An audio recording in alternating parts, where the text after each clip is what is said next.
Pada kesempatan ini saya akan coba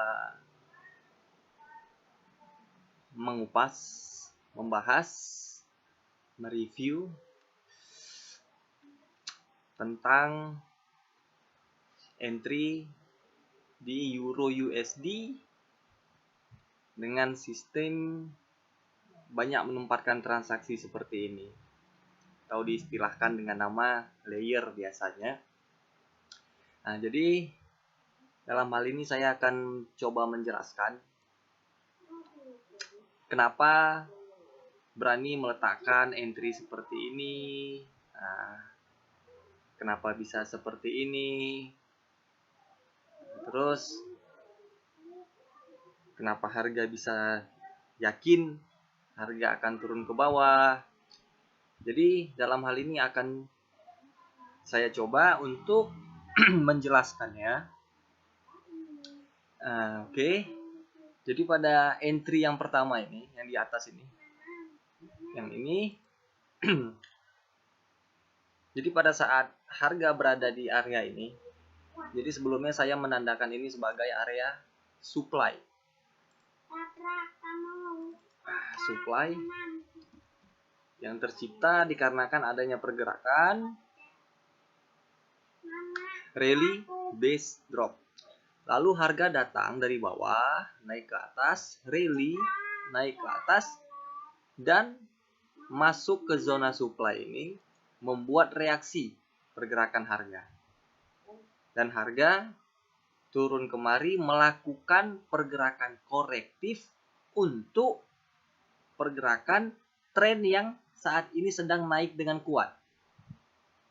Jadi dalam hal ini, saya mengindikasikan ini kalaupun jatuh ke bawah, masih dapat diindikasikan berpotensi hanya bersifat korektif. Dikarenakan apa?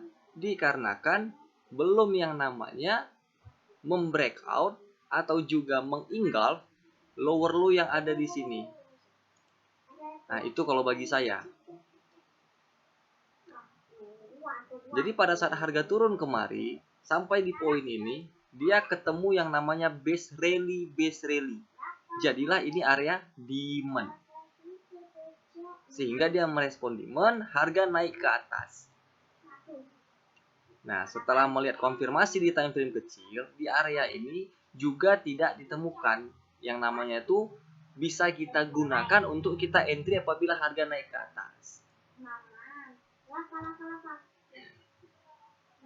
Oke, jadi dalam hal ini tiba-tiba aja dengan mengejutkan harga membuat pergerakan false break ke atas, hanya meninggalkan histori pergerakan harga dengan shadow panjang seperti ini, melakukan false break.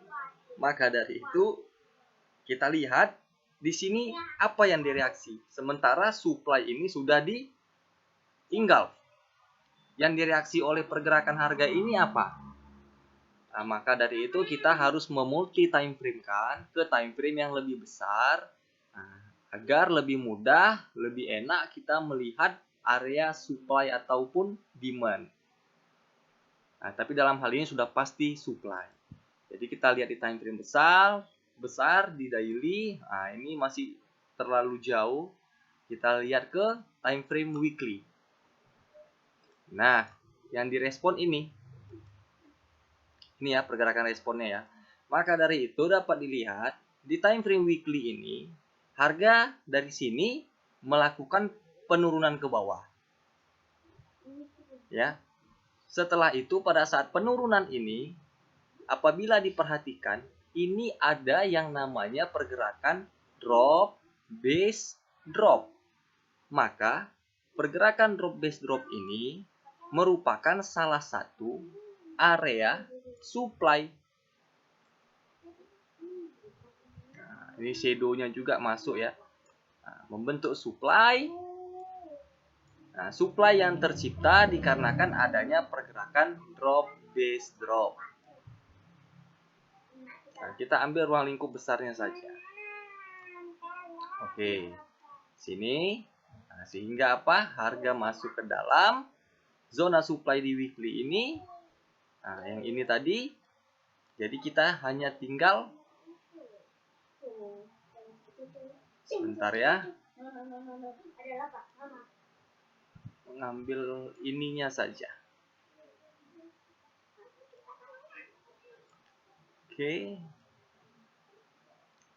Oke, kita kecilkan.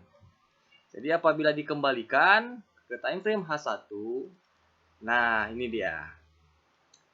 Dapat kita lihat harga yang datang ini masuk hanya mengambil pergerakan, mengambil base zona supply ini yang ada di time frame weekly. Nah, ini dia. Ini dia. Dia masuk datang ke supply weekly, lalu dia drop ke bawah. Nah, dan di area supply ini dia hanya melakukan yang bersifat pergerakan false breakout. Nah, jadi dalam hal ini saya belum ada entry. Nah, setelah itu, setelah harga melakukan false break, dia drop turun ke bawah sampai kemari. Ingat ya, seperti yang saya katakan tadi, di sini dapat kita lihat ada tadi namanya demand. Nah, jadi dengan supply demand ini sebenarnya kita bisa lebih apa ya? Lebih enak melihat pergerakan harga ini. Dia ya ketemu demand diwaspadai, ketemu supply diwaspadai. Begitulah. Jadi pada saat apa ini? Oke, udah salah ini yang tersentuh itunya. Dulu ya.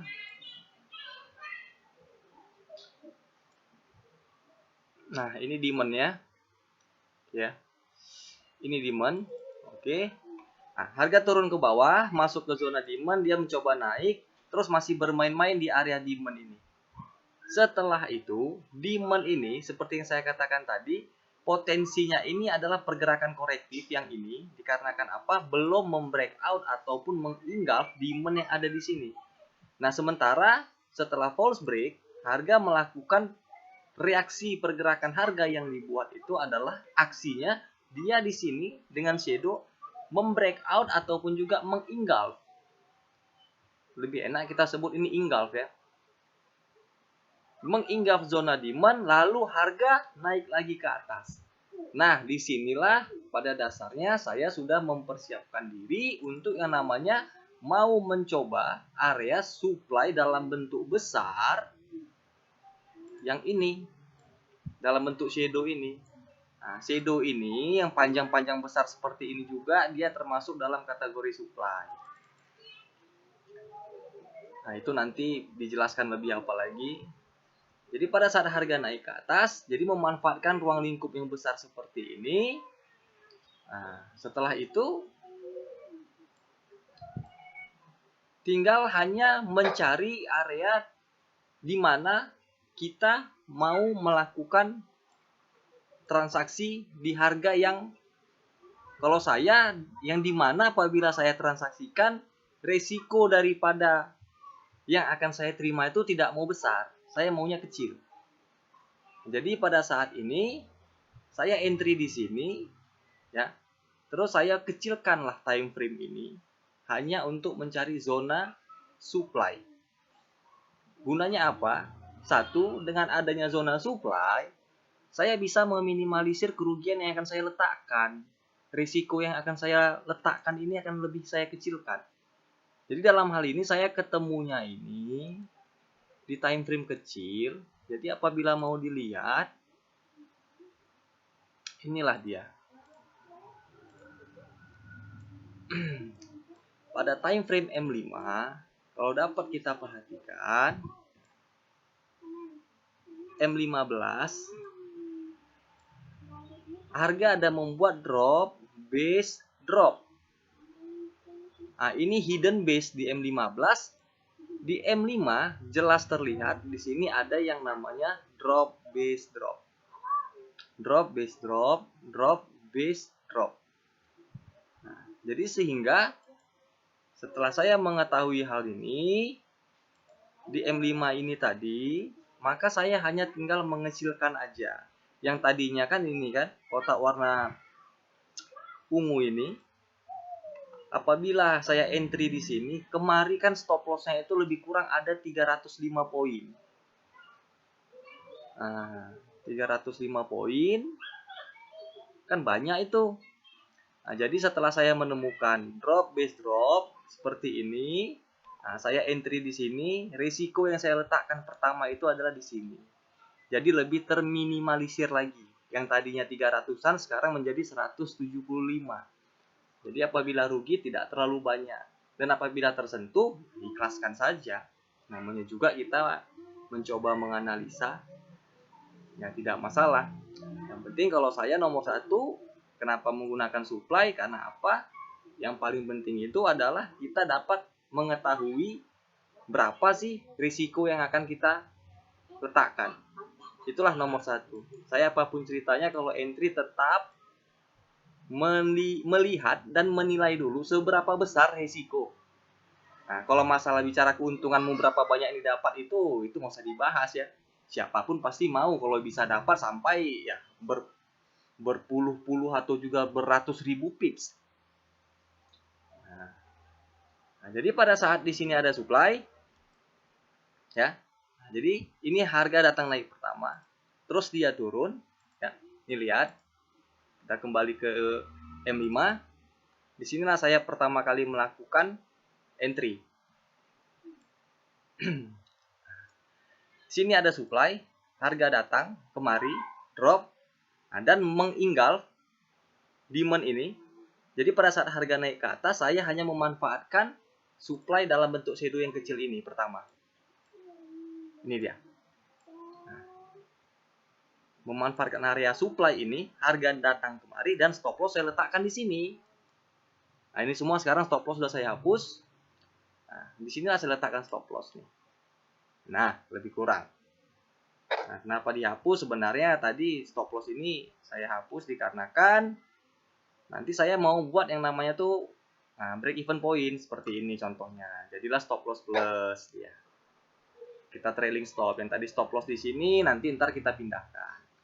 Oke, nggak masalah.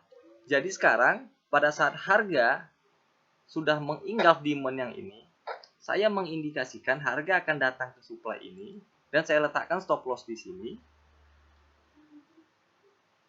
Berharap pada saat datang kemari harga terus melakukan penurunan, ya minimal dia akan melebihi ini. Nah, ternyata pada saat harga datang, ternyata dia malah membreakout lagi supply yang ada ini. Dan masuk ke dalam zona supply ini. Baru melakukan penurunan. Oke, jadi ini analisanya time frame kecil. Nah, jadi pada saat harga sudah turun dan stop loss saya belum tersentuh, nah, harga sampai kemari. Terus dia bermain-main di sini. Jadi pada saat di sini, nah, ini baru saya kenapa nge-layer seperti ini, ya. Nah, di sini apabila dilihat, harga naik dengan membuat pergerakan pemadatan seperti ini. Nah, bagi yang pengguna supply demand, saya rasa sudah paham, sudah banyak tahu, tidak asing lagi yang disebut dengan compression ya, pemadatan harga. Harga melakukan naik ke atas, pergerakan naik, tetapi dia kita lihat secara berlahan. Nah, itulah mudahnya. Sehingga membentuk sudut kemiringan seperti ini. Saya jarang sih ngeliat kemiringan-kemiringan itu tidak. Jadi inilah adanya compression. Nah, sehingga pada saat harga turun ke bawah, saya memperhatikan compression ini, pergerakan pemadatan ini pada saat harga di sini, harga tidak mengambil keseluruhan daripada compression ini. Nah, tetapi sebagai tambahan, shadow ini adalah pergerakan sudah menghancurkan demand yang ada di sini. Ini demand ini. Nah, dia mengambil ini pergerakan ini sehingga demand ini saya katakan tidak fresh lagi. Tidak segar lagi. Jadi apabila harga turun, indikasinya tidak akan sanggup untuk menahan pergerakan harga. Jadi pada saat membuat compression seperti ini, harga datang drop turun ke bawah, tidak mengambil habis pergerakan pemadatan ini, dan dia datang retest kembali. Dan kalau dilihat di sini juga ada supply lagi. Nah, jadi pada ada saat supply seperti ini, harga naik ke atas, disinilah saya memberanikan diri mengambil peluang, melakukan layer entry seperti ini dengan meletakkan pending order, sell stop, sell stop, sell stop, sell stop, sell stop. Nah, dikarenakan ini tadilah, jadi melihat aksi pergerakan harga yang dibuat. Wah, ini ada compression, ada pemadatan, yang dimana pemadatan ini tidak habis dimakan pergerakannya. Nah, dan ini di sini ada demand, demand ini sudah diambil oleh pergerakan ini, maka indikasikan. Nah, jangan takut untuk menilai potensi. Nah, ini berpotensi demand ini tidak akan menahan harga lagi. Oke, kembali ke H1. Jadi pada saat harga drop turun ke bawah, sini tadi ya, harga drop turun ke bawah sampai kemari. Nah, dalam hal ini saya juga ada bagikan sama teman-teman di grup ya, di grup Telegram ya. Adalah grup edukasi bersama teman-teman, membahas sharing-sharing bersama, dan tidak banyak orangnya. Hanya mengatakan di grup itu masih ada potensi peluang yang dimana dapat dimanfaatkan untuk mengambil pergerakan drop ke bawah lagi. Jadi pada saat itu yang saya kirimkan ini, nah ini dia. Setelah ini terjadi, saya ada bagikan. Oke. Setelah drop, ya lihat, ini pergerakan yang mematikan demand ini. Inilah yang menginggaf demand ini. Setelah itu, kalau mau dilihat lagi, jadi ini shadow panjang ini juga menjadi demand.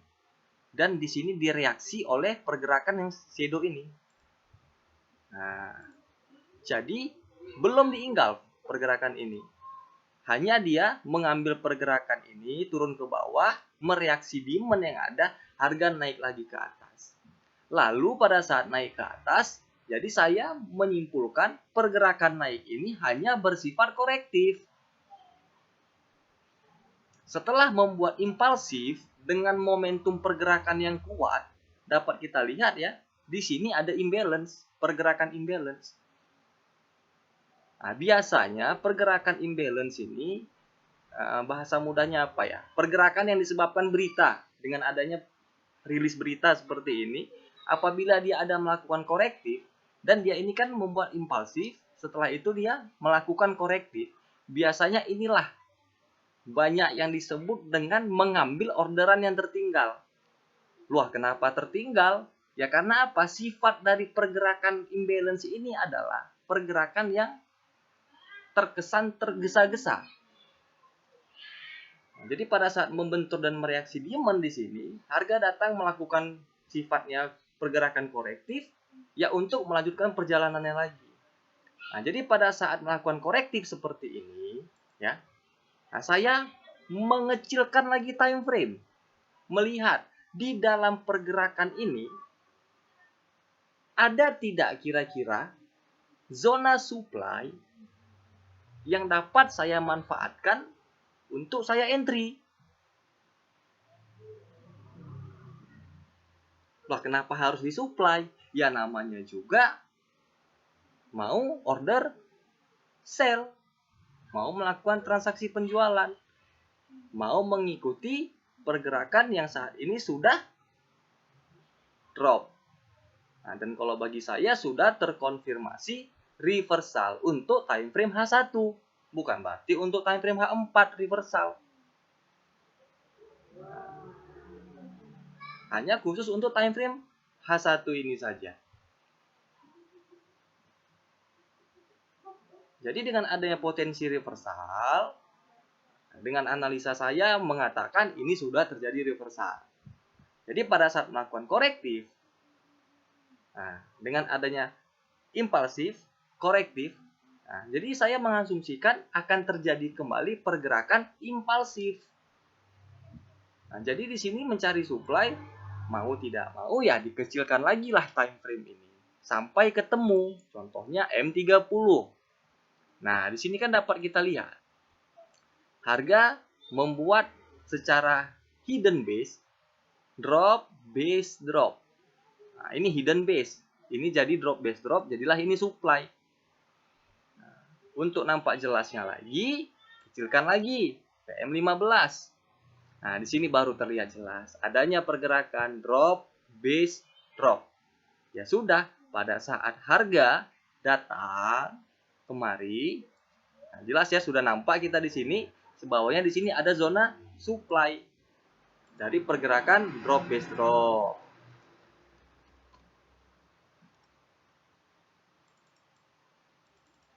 Oke, ada zona supply.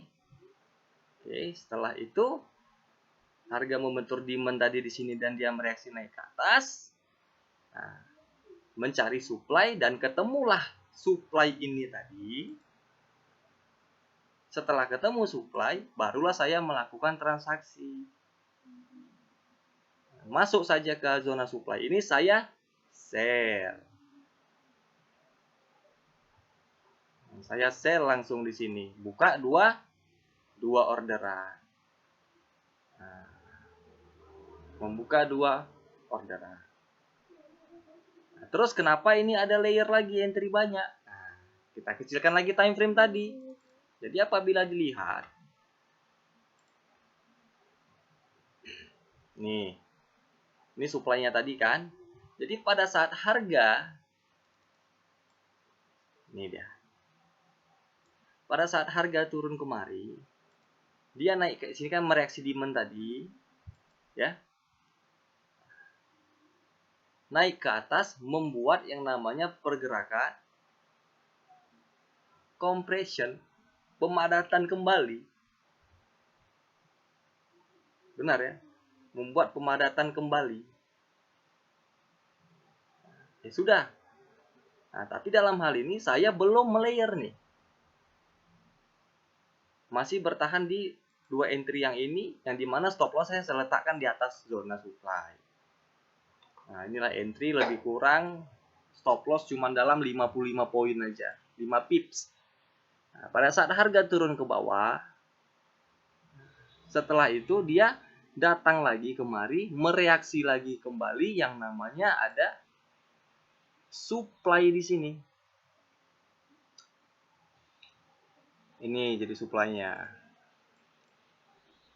Sebelumnya ini supply tadi ya. Nah, ini supply.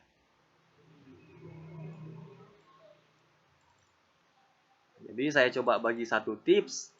Nah, manfaatkanlah zona supply yang dimana salah satunya zona supply ini tercipta dikarenakan adanya pergerakan yang mereaksi supply sebelumnya.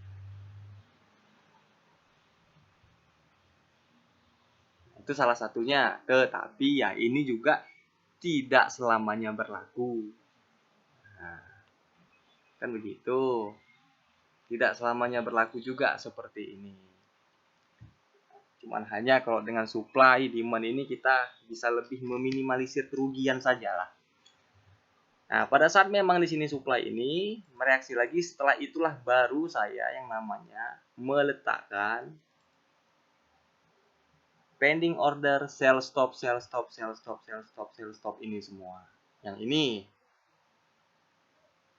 Nah. Oke ya, udah yang ini. Dan pada saat harga masuk, terus dia drop ke bawah. Benar ya? Nah, udah drop. Kenapa drop ke bawah? Ya secara mudahnya, ini ada demand. Demand ini sudah diinggap oleh pergerakan shadow ini tadi, yang meninggalkan histori harga di sini. Nah, terus demand ini, shadow yang panjang ini, nah ini kan menjadi demand yang baru nih. Nah, kalau diperhatikan, ya ujung shadow-nya ini saja kita ambil. Demand ini juga sudah diinggap, di breakout. Inilah pergerakan yang pertama membreakout. Nah, sudah di-engulf dan saat ini harga mereaksi demand yang ada di sini.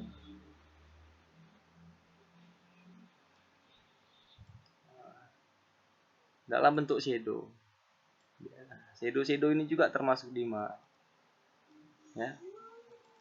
Jadi pada saat ini pergerakan ini mengengulf ini, ya ini salah satunya mereaksi demand yang kotak kuning ini. Nah, jadi kita asumsikan ya apabila ada pergerakan impulsif terus korektif dan dia membuat lagi impulsif seperti ini, ya datang ke atas ketemu lagi supply, berarti apabila demand ini masih belum bisa menahan apabila nanti harga turun ke bawah. Kenapa? Lihatlah di sini. Sudah berapa kali nih, berulang kali dicoba, dites oleh harga, tetapi tidak juga di breakout atau juga di engulf. Sehingga apa? Mereaksi demand naik ke atas mengambil supply.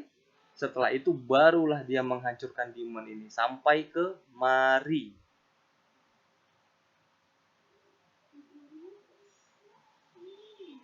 Sampai kemari. Nah, jadi selalu lihat apa yang dibuat harga. Nah, jadi secara apanya pahamilah itu semua. Ya, apalagi menggunakan supply demand seperti ini. Ada engulf, ada compression, nanti ada lagi fake out dan lain-lain sebagainya, masih banyak. Itu dia. Nah, jadi pada saat harga turun, ketemu demand, harga naik lagi ke atas. Benar ya, harga naik lagi ke atas. Naik lagi ke atas seperti ini. Lihat nih, yang dibuatnya apa? Ini yang dibuatnya pergerakan compression lagi, pemadatan lagi. Nah, tetapi dalam hal ini saya belum juga entry.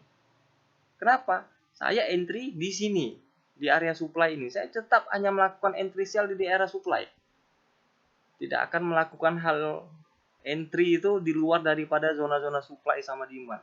Hanya meletakkan orderan di zona supply kalau untuk sell. Kalau untuk buy berarti di demand gitu aja. Di sini saya belum ada entry nih. Walaupun di sini ada pemadatan. Nah, sebenarnya saya ada entry tapi meletakkan pending order dalam bentuk sell limit. Nah, diperhatikan di sini, harga tidak mengambil sell limit. Harapannya apa?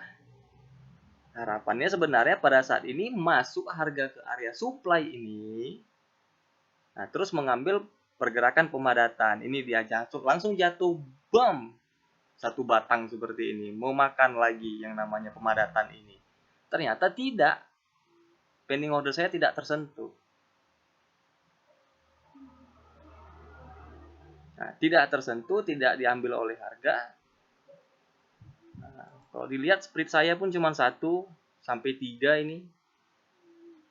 Mungkin semalam itu, kemarin itu karena sifatnya ini spreadnya mengambang ya. Ini spread kecil dikarenakan menggunakan akun ini CN.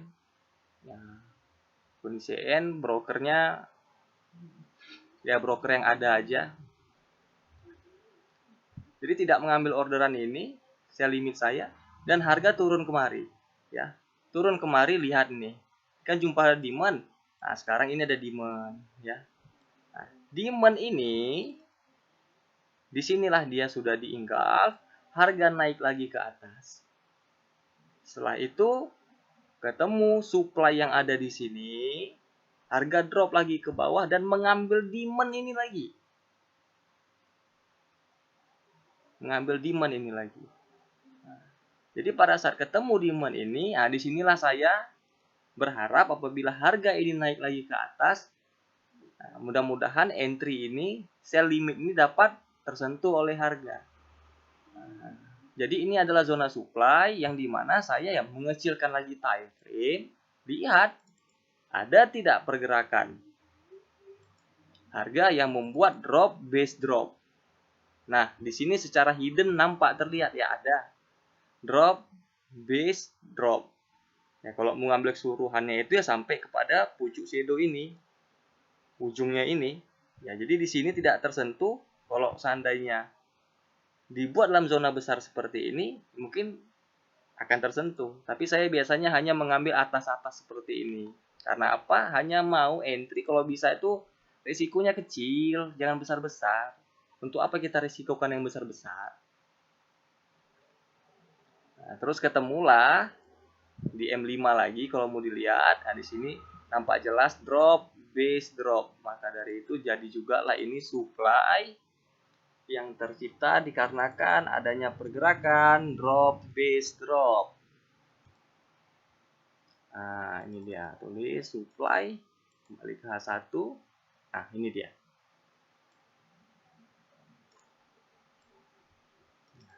Jadi pada saat harga membentur demand di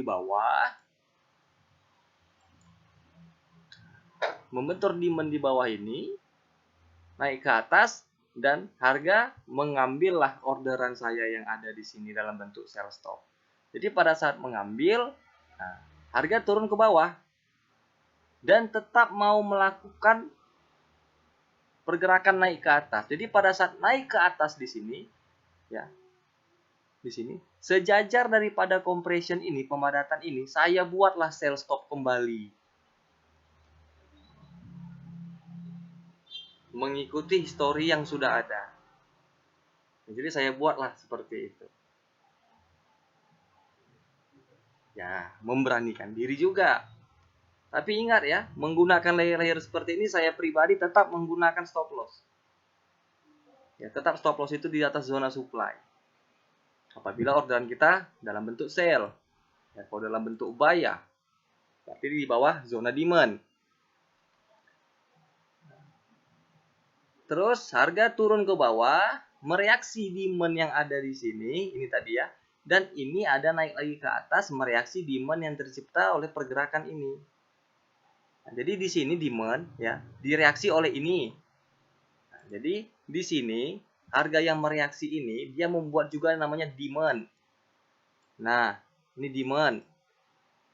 Ini direaksi oleh pergerakan yang dari atas ini turun ke bawah, direaksi. Setelah itu berarti ini menjadi demand kembali.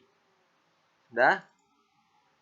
Harga naik ke atas jumpa supply, turun, di sini mereaksi demand kembali.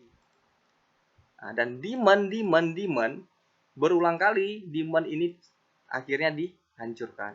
Ini di breakout. Jadi apabila mau diasumsikan saat ini, ya ini masih ada potensi untuk melanjutkan penurunannya. Nah, kalau saya berharapnya sampai ke area demand yang ada di sini. Diperhatikan juga ya, demand yang ada di sini. Jadi saat ini harga dapat kita katakan ke depan ini nanti berpotensi masih turun ke bawah. Harapannya kalau saya sendiri, mudah-mudahan saja ini menjadi pergerakan false break lagi. Mudah-mudahan. Nah, di sini sudah ada yang namanya support.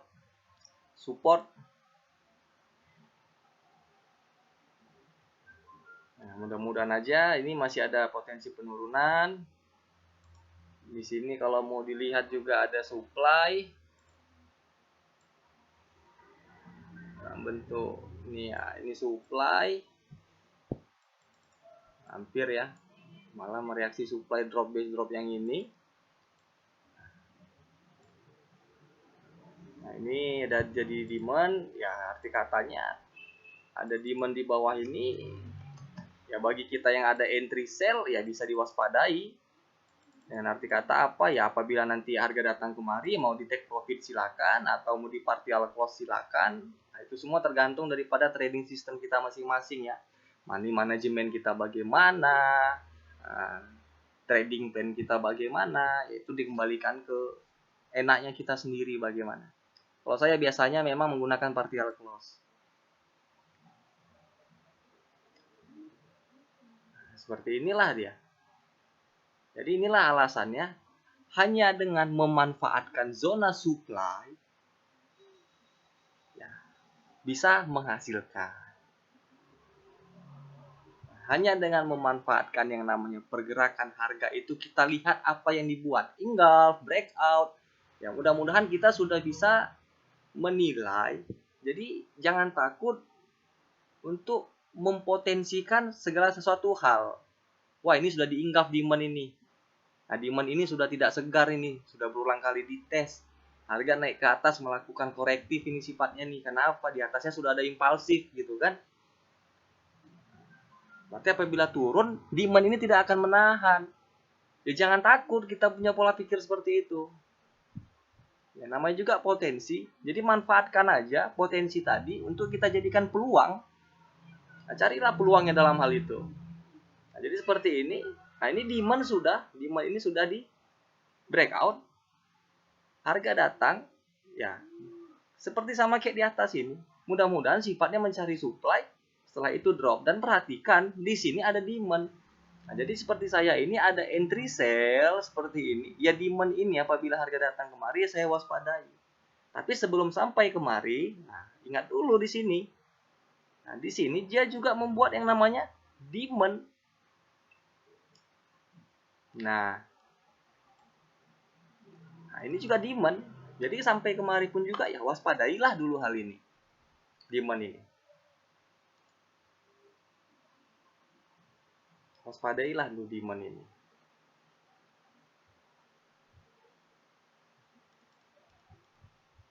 Ini pun juga ada potensi pergerakan breakout ya. Ini support. Jadi wajar aja. Nah, ini support.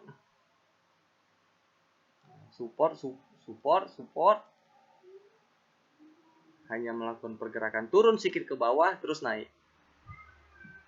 Nah, ini dia malah mereaksi yang namanya, ya ini pun ada supply ya dalam bentuk drop base drop. Nih, nah ini juga supply. Ya, jadi itulah dengan supply demand nih, jadi nggak heran kenapa sih harga turun. Oh iya ada supply. Ini secara hidden ya, hidden base zona supply-nya. Kecilkan time frame, lihat. Nah ini kan jelas drop base drop. Nah, kalau bagi ada yang lihat ini dan bingung apa itu drop base drop, apa itu supply, ada di video sebelum ini di channel ini ya, coba dicari aja. Ada juga sedikit saya bahas, saya kupas di situ. Nah, jadi hanya dengan memanfaatkan supply seperti ini, ya itulah kita bisa menghasilkan. Dan yang paling lebih enaknya lagi, nah contoh seperti ini nih supply. Ya saya entry tadi misal contoh di sini nih ya. Nah di zona bawahnya ini tadi, saya letakkan stop loss di sini di atas zona supply. Ya sudah, kita bisa mengukur dulu nih harga di sini baru mau naik. Nah kita letakkan pending order di sini atau mau instant sell juga boleh. Kita ukur dulu. Nah kalau saya seperti itu, wah ada 131 poin ini, 13 pips. Sanggup nggak dengan kerugian seperti itu? Sanggup nggak dengan resiko seperti itu? Bisa terima tidak? Ya tinggal dikali-kalikan dengan jumlah lot yang akan kita gunakan. Seberapa sanggupnya menerima kerugian? Jangan dipaksakan. Maka dari itu ya buatlah trading system kita, trading plan kita, bagaimana enaknya kita untuk yang namanya itu menghasilkan di pasar seperti ini. Nah, hanya dengan memanfaatkan zona-zona supply aja seperti ini dan memanfaatkan aksi pergerakan harga apa yang dia buat, engulf, breakout, membuat pemadatan dan lainnya. Ya, kita semakin lebih bijak lagi melihat pergerakan pasar. Contoh seperti ini tadi ya, pergerakan ini, wah ini sudah shadow ini sudah menghancurkan yang namanya struktur pasar. Wajar apabila ini terjadi reversal di time frame H1. Di time frame H1 reversal, tetapi bukan berarti reversal untuk time frame only, tidak. Bukan berarti reversal untuk time frame M1, tidak. Kalau untuk reversal saya sendiri hanya berpatok pada satu time frame. Nah, jadi pada dasarnya di time frame H1 ini terjadinya ada pola reversal pergerakan harga karena apa? Sudah menghancurkan struktur pergerakan pasar. Sementara untuk time frame daily ini hanya sifatnya yang turun saat ini kalau diindikasikan ini tren lagi dalam keadaan kuat naik. Jadi yang turun ini pada dasarnya yang saya ambil ini hanyalah yang berpotensi menjadi pergerakan korektif untuk melanjutkan kenaikan di time frame daily. Jadi saya katakan tadi itu reversal di time frame H1 ya hanya berlaku di H1 ini saja. Untuk daily ya belum ada itu konfirmasi reversal. Bisa jadi ini sifatnya korektif untuk melanjutkan perjalanan yang naik ke atas. Kenapa? Trennya lagi dalam keadaan up kuat ini. Jadi kalau untuk reversal dan lain segalanya, kalau bisa tuh analisa fokusnya sama satu time frame. Kalau saya seperti itu, fokus sama satu time frame. Ya untuk mencari area decision point kita manfaatkan time frame yang lebih kecil. Nah, yang penting jangan ngelihat di H1 reversal berarti di time frame daily juga reversal, weekly juga reversal. Oh tidak. Biasanya di time frame yang lebih besar itu hanya sifatnya hanya berpotensi sebagai pergerakan korektif saja. Jadi itulah hanya memanfaatkan zona-zona supply seperti ini. Nah, kita bisa lebih jelas melihat yang namanya itu kenapa harga turun, nah, kenapa di sini reaksi, kenapa naik, oh ternyata ada demand. Kenapa demand ini tidak bisa lagi, kenapa harga turun, oh ternyata ada demand yang sudah berulang kali dicoba, sudah dites, jadi wajar tidak sanggup untuk menahan harga kembali. Jadi kita lebih teliti lagi dalam melihat pergerakan pasar. Tapi jangan dicontoh seperti ini, melakukan entry layer seperti ini apabila memang belum apa. Kalau mau coba boleh silakan di akun demo dan usahakan kalau bisa tuh yang entry layer seperti ini manfaatkan itu yang dimana nilai spreadnya itu rendah. Seperti ini 2, kadang 1, 2. Nah, kalau spreadnya ini gede, nah, kebanyakan broker ya. Nah, kayak pasar Euro USD ini minimal ada yang 9, ada yang 30 malah, ada yang 15. Jadi kalau sudah banyak kali yang namanya jumlah spread tadi itu lebih berisiko, lebih banyak kerugian kita. Karena apa? Orderannya banyak diletakkan. Nah, jadi banyak faktor yang mesti dipertimbangkan. Oke, jadi itulah dia hanya memanfaatkan supply seperti ini dan semua ini saya lakukan hanya entry di area supply. Dan ini terlambat tidak terlihat. Sambil tadi ngomong-ngomong kan, semuanya tadi pas terlihat kita sell dari sini langsung ya. Nah, ya sudah kalau seperti ini kenapa nggak di-sell langsung? Oh jangan dikejar pasar, bahaya. Sabar saja. Tunggu saja momen berikutnya. Oke, jadi ini aja mudah-mudahan bisa bermanfaat lah untuk kita semua. Menambah yang tidak tahu bisa menjadi tahu. Ya mudah-mudahan ada seperti itu. Compression, pemadatan, compression. Ada banyak, manfaatkanlah itu semuanya. Jadi jangan pernah konyol dalam trading, selalu ukur risiko yang akan kita terima, sanggup atau tidaknya. Karena apa? Tetap saja dapat dikatakan di pasar forex ini adalah pasar yang sangat berisiko.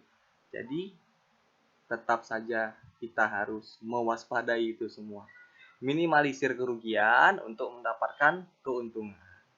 Itu akan lebih baik lagi. Buat trading system dan trading plan kita. Maka apa? Tinggal kita konsistenkan saja. Mudah-mudahan apabila sudah bisa konsisten dengan trading system dan juga trading plan, money management dan yang lainnya, ya mudah-mudahan kita akan terhindar daripada yang namanya kerugian. Kebanyakan itu tidak adanya yang namanya konsisten. Hari ini dia trading dengan menggunakan teknik dan pola candlestick. Besok dia menggunakan pola breakout. Besok dia ini. Besok ada 1000 teknik yang dia punya. Ya kalau seperti itu kalau saya tidak anjurkan. Lebih bagus konsistenkan satu teknik aja, tetapi konsisten akan hal itu. Gunakan itu saja. Tunggu saja dengan hal itu. Yang mudah-mudahan seperti itu bisa berhasil. Oke, itu saja. Mudah-mudahan ya dapat menjadi pembelajaran untuk kita bersama.